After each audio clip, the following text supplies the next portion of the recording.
Hello, and welcome back to Unfuck Your Money. I'm your host, Nadz, somatic practitioner and financial coach, money coach, financial empowerment coach. I am so excited to hang out with you today for the next 15 minutes or so to talk about spending money and how our nervous system influences our spending patterns. So, this episode is going to build upon last week's podcast episode, which is called Doom Spending. So the thing is, we will not stop emotional spending only by following a stricter budget or by understanding our triggers alone. So if you go online, if you go to a search engine and you're like, "Oh, how do I stop or reduce my emotional spending?" Some of the things that are going to pop up are going to be follow a stricter budget, don't shop while you're hungry, emotionally hungry too, if I may add, that works. Understand your triggers, blah, blah, blah. And you know what? It never worked for me. And I bet that maybe it hasn't worked for you either. So the thing is, understanding your triggers alone and following a stricter budget, they won't work. That is this declaration has been informed by helping so many people that that used to have emotional spending habits.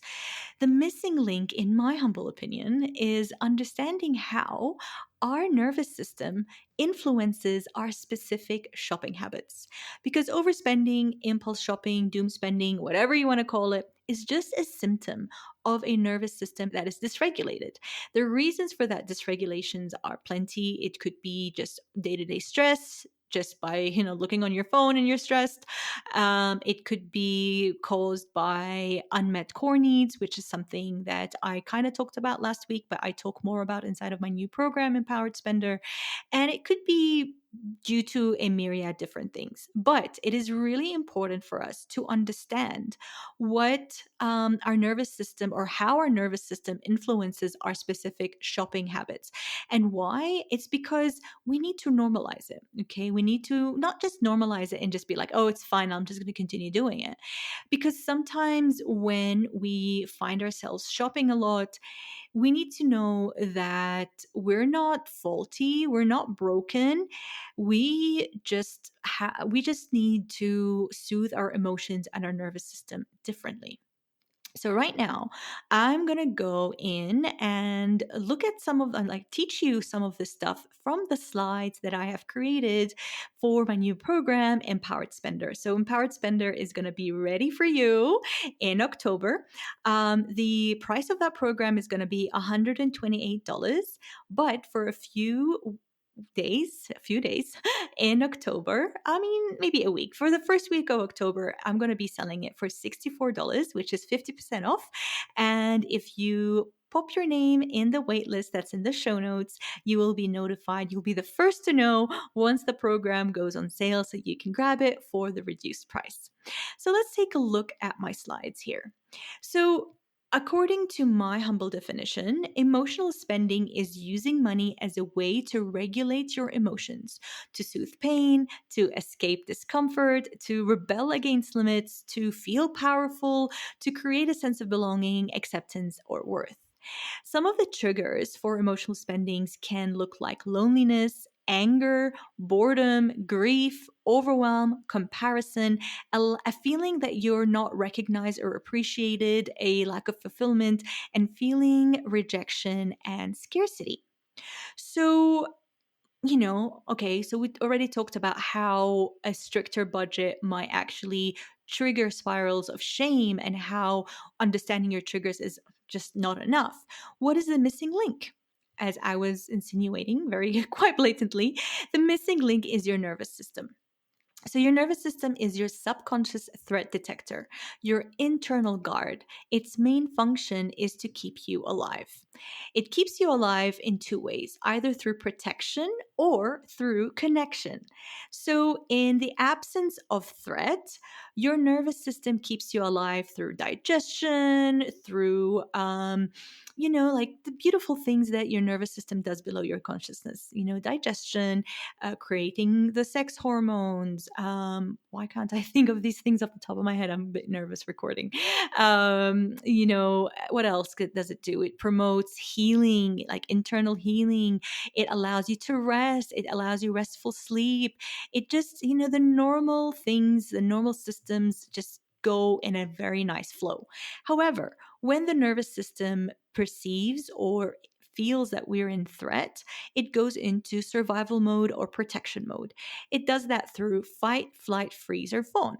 Fighting is protecting you through pushing away the threat. Flight is protecting you by running away or moving away from the threat. And freeze, your nervous system protects you by becoming imperceptible to the threat, conserving all your energy to when you're able to flee. And fawn, it protects you by merging or appeasing the threat. So what that looks like is, for example, like this is something that happens a lot with clients. They get a better job and they start going to work, and they realize that perhaps they don't feel like they're accepted, or they don't feel like they belong with their new colleagues. They dress different, they go out to different places. So what we do, because any disconnection can feel like a threat to your nervous system. We'll get into that in a minute. When we feel disconnected from people, we subconsciously do things to try to belong. Okay, this is not a flaw. This is actually a very, very clever mechanism. So, what we start doing is we start merging or appeasing the threat.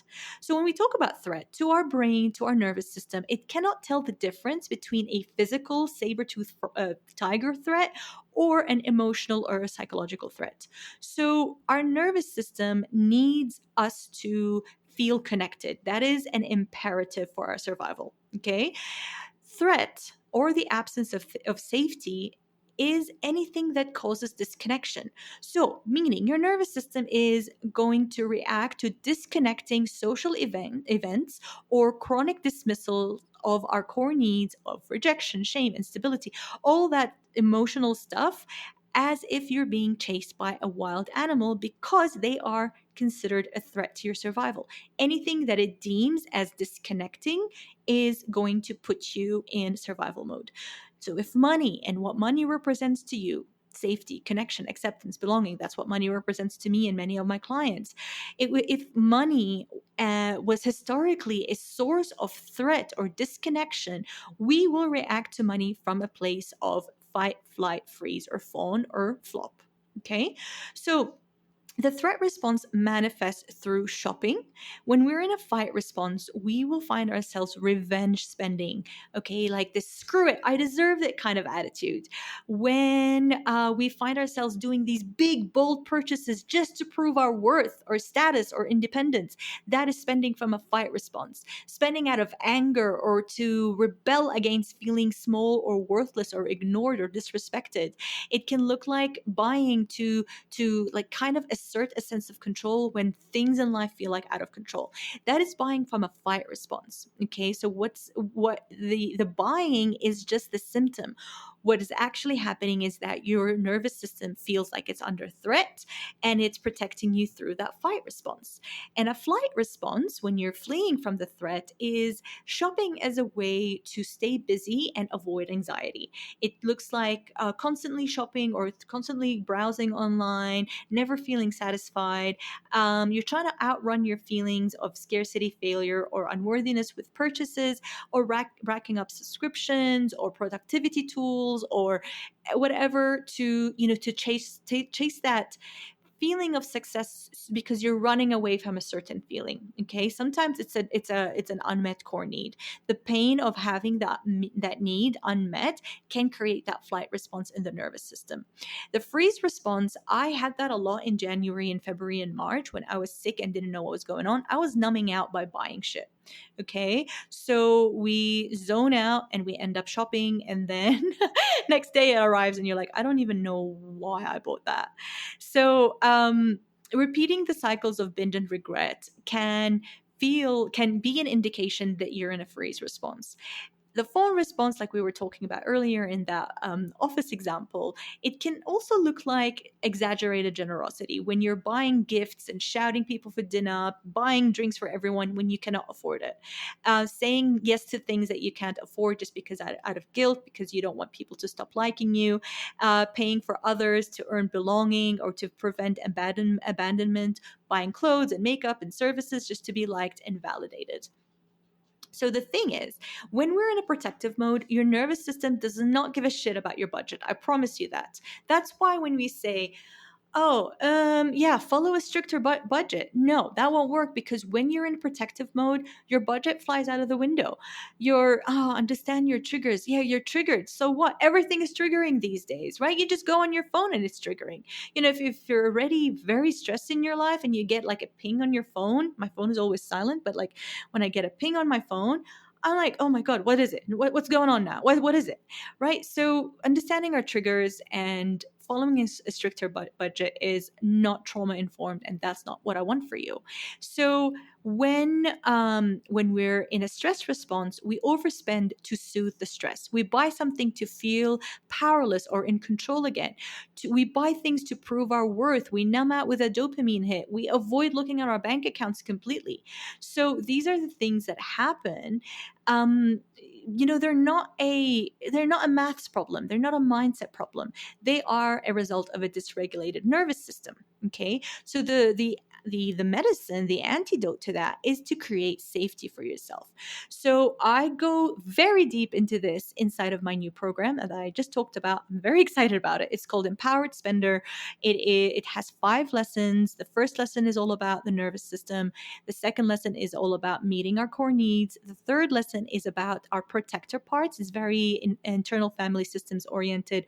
I talk about 5 protector parts, which are the prover, the painkiller, the player, the punisher, and the pleaser. So we go into these and how we actually start healing them so that they stop triggering the overspending patterns. And in lesson 5, I'm going to be teaching you all about my cash flow system that is going to help you, spend with no guilt, but also increase your net worth. Okay. So if you want to kind of like go into how you create safety in your nervous system, revisit the doom spending episode, because I talk about my 4N method that is going to help you start building that nervous system safety. Okay. So the 4N method stands for normalizing it, and then nurturing it, nourishing it, and then note it down so that you start having a dialogue with your parts. So it's kind of like a little bit of an entry point into Empowered Spender. So if you're interested in the program, jump into the link in my bio so that you can join the waitlist and get it for 50% off. Anyway, my love, thank you so much for hanging out with me. That was so much fun. I hope that you got a lot out of this episode. Befriending your nervous system is actually a life-changing thing. Like when I was sick, I was really looking at everything from a nervous system lens, and it really, really helped. And when you look at habits or bad money habits from a nervous system lens, that is going to really, really promote empathy and reduce the shame, because a lot of time what actually triggers the overspending, like the continuous overspending, is that guilt and shame and that buyer's remorse. We feel like we have buyer's remorse, which means like it's going to stop, but what we're actually doing is that we're activating a money part of us, which is called the punisher, which I just mentioned earlier. And that punisher will put you on a strict budget for 2 or 3 days until you explode, and all the other parts are going to come back online, and then you find yourself back in the spiral. Been there, done that. Anyway, my love, I don't want this to be too long. I know you have a life to get back to. Thank you so much for hanging out with me, and I'll see you next time on Unfuck Your Money. Love you and leave you. Bye.